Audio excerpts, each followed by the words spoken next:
kabar kan katanya itu Yaman perang ya. Jadi semua tulab itu nggak ada yang bisa ke sana, kita nggak ada yang bisa berangkat ke sana karena ditutup jalurnya. Tapi tetap saya dengan azam dan niat saya, gimana caranya saya bisa ke Tarim, bismillah, akhirnya saya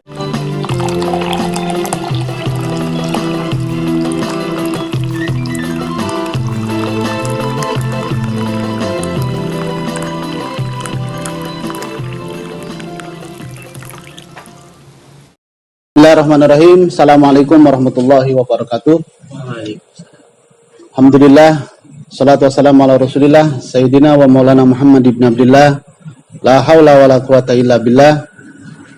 Rabbi syrah li sadri wa yassir li amri wa hlul 'uqdatam min lisani yafqahu qawli, amma ba'd. Alhamdulillah, pada kesempatan kali ini kita berjumpa kembali dalam rangka ngobrol perkara iman. Alhamdulillah wa syukurillah, kesempatan kali ini saya ditemani oleh sahabat kita Al-Ustadz Afan. Assalamualaikum Ustadz. Waalaikumsalam warahmatullahi wabarakatuh. Apa kabar, sehat-sehat? Alhamdulillah, alhamdulillah. Jadi beliau itu adalah salah satu santri daripada ulama besar.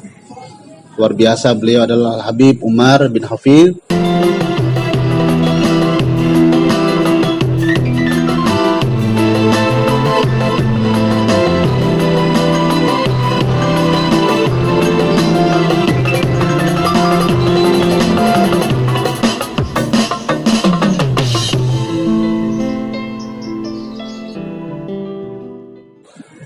Pada kesempatan kali ini, insyaallah kita akan kupas, kita akan bahas tentang pendidikan di kota Yaman, tepatnya di Tarim, Ustaz ya? Iya, di Tarim. Di Tarim kurang lebih berapa lama, Ustaz? Ana 3 tahun setengah, Ustaz, di sana. 3 tahun setengah. Iya, 3 tahun setengah di sana. Bisa masuk ke sana awalan bagaimana, Ustaz? Perjalanannya gitu. Jadi perjalanan awal Ana bisa ke Tarim itu pertama itu dari niat, Ustaz. Niat ya? Iya, dari azam yang kuat. Jadi sebelum saya ke sana itu saya pernah diajak oleh salah satu teman saya ikut majelisnya majelis Rasulullah, ikut majelisnya bimbingannya si Sayyidil Habib Mundir Al-Musawa. Ketika saya ikut, saya heran dan saya takjub kepada akhlak daripada Bimana Mundir. Setelah melihat beliau ini belajar di mana ya? Belajar di Yaman katanya, di Tarim. Oh, di Tarim. Sudah. Setelah itu saya punya azam, Ustaz. Punya niat bagaimana caranya saya bisa sama seperti beliau. Dari segi akhlak maupun ilmunya. Akhirnya ya sudah, azam saja, Ustaz. Azam, niat yang kuat. Setelah itu lulus dari pesantren. Saya kan sebelumnya pesantren 6 tahun ya di Darul Muttaqin Bogor. Iya, di Bogor, Darul Muttaqin. Ada hubungan dengan Tarim? Nggak ada ya. Tahun berapa itu kira-kira? Itu saya lulus itu tahun 2017. 2017. Iya, 2017 saya keluar dari lulus dari Darul Muttaqin. Setelah itu baru ada kabar kan katanya itu Yaman perang ya. Jadi semua tulab itu nggak ada yang bisa ke sana, kita nggak ada yang bisa berangkat ke sana karena ditutup jalurnya. Tapi tetap saya dengan azam dan niat saya, gimana caranya saya bisa ke Tarim, bismillah. Akhirnya saya dikasih jalan, ada kenalan Kiai almarhum Arsil Ibrahim mengenalkan kalau pengen ke sana bisa, ada jalannya. Lewat mana? Akhirnya lewat Darul Mustafa Solo. Jadi Darul Mustafa Solo ini adalah cabang daripada Darul Mustafa Tarim. Di bawah bimbingannya Habib Soleh Al-Jufri. Jadi sebelum ke sana kita diwajibkan ikut daurah. Ya, diwajibkan ikut daurah. Kira saya ke sana untuk mengikuti sistem daurah di sana, tes di sana, dan alhamdulillah setelah itu baru lulus. Ada nama saya itu di grup ya. Akhirnya saya bisa berangkat ke sana. Karena mulai dari azam itu Allah Subhanahu wa taala kasih jalan. Jadi sekaligus ini informasi untuk teman-teman sekalian yang ada azam, yang ada pengen cita-cita untuk bisa pesantren di Darul Mustafa Tarim Yaman. Jadi lewat pesantren apa tadi? Darul Mustafa Darul Mustafa Solo. Selain itu di Indonesia ada lagi nggak, Ustaz? Untuk ini cuma satu aja, Ustaz. Cuma Jadi satu aja. untuk daurah pemberangkatan kita ke Yaman itu dari Solo, dari Solo. Darul Mustafa Solo, ya, dari Al Habib Saleh Al Jufri. Itu biasanya setiap tahun ada pemberangkatan. Setiap tahun itu ada pemberangkatan. Nah, itu khusus laki-laki ya. Kalau untuk yang akhwat, untuk perempuan yang ingin belajar di Tarim, juga dari Solo, dari Darul Batul. Darul Darul Batul untuk ini putri, bisa santri untuk putrinya. putri, santri putri ya, untuk Di santri. bawah asuhan beliau juga. Di bawah asuhan Al Habib Saleh Al Jufri. Untuk setahun biasanya ada kuota tertentu atau bebas gitu, Ustaz? Untuk per tahun itu biasanya bebas. Cuma karena penilaian itu dilihat dari 3. Jadi yang dinilai itu 3 untuk bisa kita ke sana dan lulus. Dari daurah itu pertama ilmu. Jadi dilihat dari ilmunya, kemudian tazkiyah suluk, yaitu suluknya, adabnya, kemudian yang terakhir dakwah. Jadi penilaiannya ini dari 3. 3 kriteria ini setelah yang ditentukan bisa, insya Allah bisa masuk sana gitu. Bisa masuk. Terus untuk biaya sendiri, Ustaz, ini kan mungkin pandangan persepsi dari kita kalau untuk menempuh pendidikan di luar negeri, khususnya pasti yang terbesit di benak kita adalah biaya. Dari mulai transportasinya, terus kemudian biaya hidup selama di sana, terus kemudian seperti apa sih kalau kita dari sini sebagai orang tua mungkin ya. Jadi paling tidak kalau sudah ada gambaran kan bagi teman-teman sekalian yang ada niat untuk ke sana, paling tidak dari sekarang udah disiapkan, baik dari mulai finansial maupun semuanya gitu, Ustaz. Jadi untuk pemberangkatan itu biayanya itu menggunakan dolar, Ustaz. Oh, dolar. Iya, dolar. Kan kalau dolar itu setiap tahun biasanya naik atau turun ya, kadang turun, kadang naik. Jadi kalau saya itu ketika berangkat ke sana itu menyiapkan sekitar $2.000 Untuk pesawat. untuk pesawat, visa untuk 2 tahun, iqomah ya, sekalian iqomah itu ya 2 2 tahun tahun. berarti ya sudah include. Oh ya. Karena kalau di Darul Mustafa Tarim itu untuk biaya ini lebih murah dibandingkan pendidikan atau yayasan selain dari Darul Mustafa. Itu lebih murah. Bahkan bulanannya saja kalau kita rupiahkan bisa sampai 600.000 per bulan. Itu sudah makan 3 kali. Iya, sudah makan 3 kali. Masya Allah. Lebih sudah makan mahal 3 di kali. Indonesia ternyata Iya, ya. ternyata lebih mahal di Indonesia. Di Indonesia itu kalau yang boarding school itu udah di atas 1 lah ya. Iya, di atas. Masya Allah. Karena mungkin ada subsidi kali, Ustaz ya. Ada subsidi. Dari donatur atau dari alumni gitu. Itu yang khusus dari Mustafa ya. Tapi kalau di yayasan yang lain mungkin agak sedikit lebih beda ya, lebih mahal. Oh, itu khusus yang di Darul Ya, Mustafa. di Darul Mustafa ini banyak bantuan lah. Terus kemudian Ustaz, setelah di sana sistemnya bagaimana untuk pendidikan yang di sana? Apakah sama dengan yang di sini? Untuk sistem pembelajarannya sama seperti di Indonesia, khususnya kayak di pesantren-pesantren itu ya, sistem halakoh, talaki, kita mengambil langsung kepada guru kita dengan duduk di bawah ya, berkeliling seperti itu, seperti halakoh ngaji pada umumnya. Cuma memang yang lebih ditekankan di sana itu yang tadi saya jelaskan ada 3. Yang pertama ilmu, suluk dan dakwah. Jadi bagaimana santri itu di sana betul-betul memiliki pondasi penting, yaitu ilmu, kemudian suluknya dan dakwahnya. Ataupun sistem cara belajarnya talaki, sama seperti pesantren-pesantren pada umumnya di Indonesia, pesantren-pesantren salaf seperti di Jawa ya, di selain Jawa di membentuk halakoh seperti itu. Terus kemudian ada program-program tertentu atau kayak di sini kan di pendidikan di Indonesia di pesantren kan biasanya kalau yang di boarding school atau seperti di Gontor itu ada SD, ada kemudian SMP atau SMA. Kalau di sana ada seperti itu tidak? Iya, sama, iya sama. Itu, ya. Ada seperti, cuma disebutnya ibtida, itu SMP, iya SMP. Kalau SMA-nya itu aliyah, thanawiyah aliyah, sama. Iya. Oh iya, hampir-hampir sama. Hampir sama. Terus Yaman itu kan terkenal kota 1000 wali ya di sana itu. Saya pernah suatu ketika diskusi dengan teman saya yang beliau sudah pernah daurah di sana. Beliau mengisahkan bahwa saking luar biasanya Yaman, sampai tukang kopi saja itu hafal Riyadhus Shalihin. Gitu. Kalau kita melihat, Masya Allah, itu sangat luar biasa.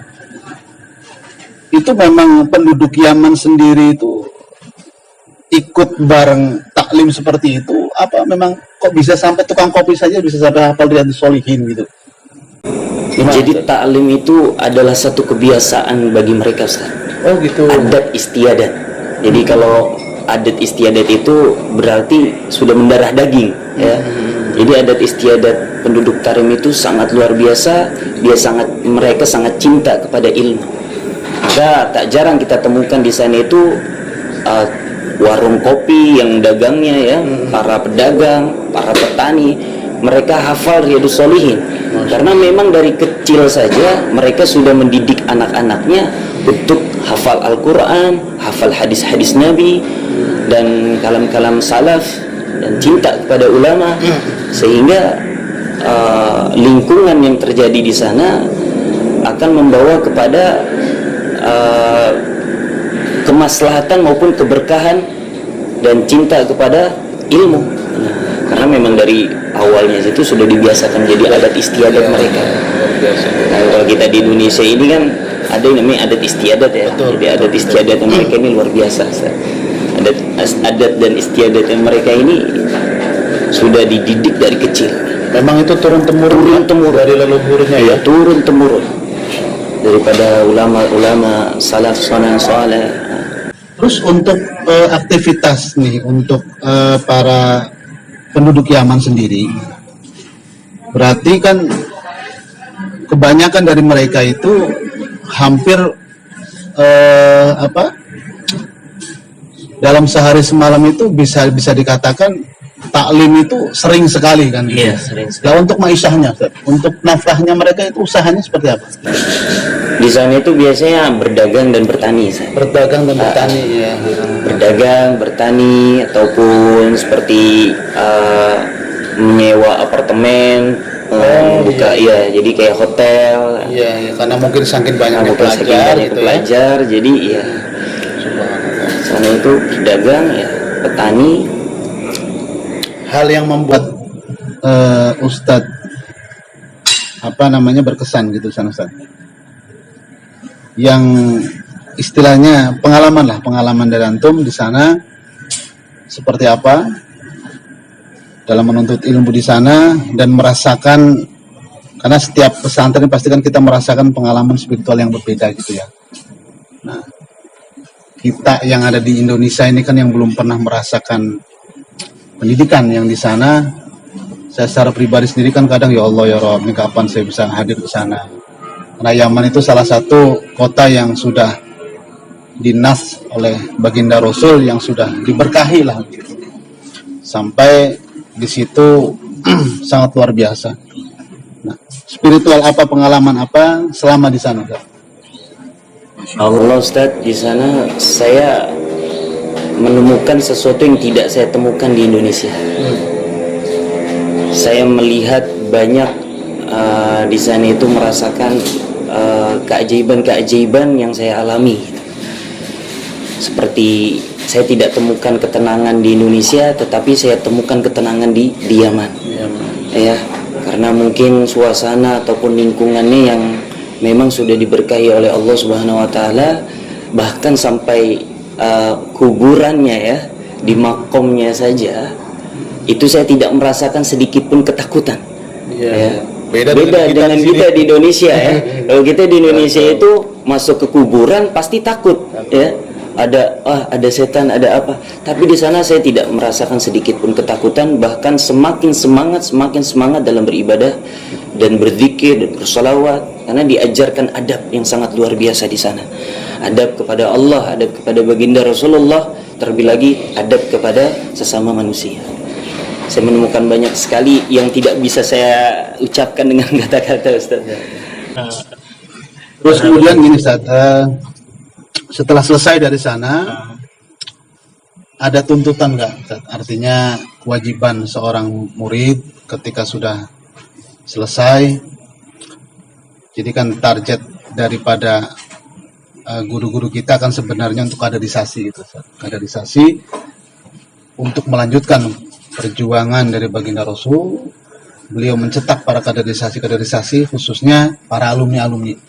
Ada tuntutan khusus atau ada kewajiban gitu. Seumpama, alumni tahun sekian sudah daurah kemana saja atau sudah dakwah kemana saja. Ada seperti itu nggak? Jadi kita ini alumni ada komunitas khusus gitu yang mutakharrij, yang khusus daripada keluaran Yaman dan Mustafa, itu majelis muassalat Ustaz. Namanya majelis muassalat, yang bertempat sekarang tempatnya ini di Jakarta, yang dipimpin langsung oleh Sayyid Al-Habib Mujtaba. Jadi Al-Habib Mujtaba ini salah satu pimpinan dari majelis muassalat kita alumni Yaman. Jadi memang tuntutan itu memang itu adalah salah satu wasiat dari Sayyidil Habibana Umar, bagaimana kita selalu dan terus istiqomah dalam menyebarkan dan membawa risalah-risalah kenabian, menyebarkan dengan cara atau berdakwah dengan cara baginda Rasulullah SAW, tidak fanatik ataupun ta'assub kepada salah satu kelompok. Maka kita diwasiatkan, dituntut oleh Sayyidil Habib Umar untuk sebagai penengah. Jadi tidak memihak kepada salah satu pihak organisasi. Bahkan apabila memang kita sudah dibesarkan dari organisasi itu tersebut, tetap kita harus berkontribusi dan memberikan hal-hal yang baik tanpa harus ada fanatik buta ataupun rasa ta'assub. Jadi berdakwah kemanapun, dimanapun dan kapanpun harus selalu memegang daripada itu tadi, prinsip-prinsip yang tadi sudah saya jelaskan tadi. Sedangkan di Indonesia ini kan luar biasa Ustaz ya, dari berbagai macam aliran, golongan, berbagai macam aliran. Memang sangat penting sekali Ustaz. Kadang kita melihat satu perbedaan ini dijadikan bukan rahmat gitu. Ya betul Ustaz. Justru malah menjadi perpecahan yang menurut saya itu nggak penting-penting banget lah gitu. Artinya masih banyak hal-hal yang penting yang lain gitu Ustaz, yang harus kita perbaiki gitu. Terus kemudian setelah antum di Indonesia Ustaz, kira-kira ada target apa nih? Ada cita-cita apa untuk meneruskan dakwah daripada guru kita itu? Cita-cita saya pribadi Ustaz, ingin sekali saya membuat atau membangun pesantren ya, yang mana dari pesantren itu kita bisa mencetak kader-kader. Khususnya saya ini kan masih muda ya, khususnya saya masih muda, saya ingin mencetak kader-kader anak muda, meregenerasi penerusan pendidikan yang khususnya di Yaman ini. Ilmu yang saya bawa dari Yaman bisa bermanfaat di sini, karena kan baiknya sebuah masyarakat itu tergantung daripada anak mudanya. Betul ya. Betul sekali. Nah, apabila anak mudanya rusak, anak mudanya hancur, maka masyarakatnya pun akan hancur. Betul. Karena kenapa?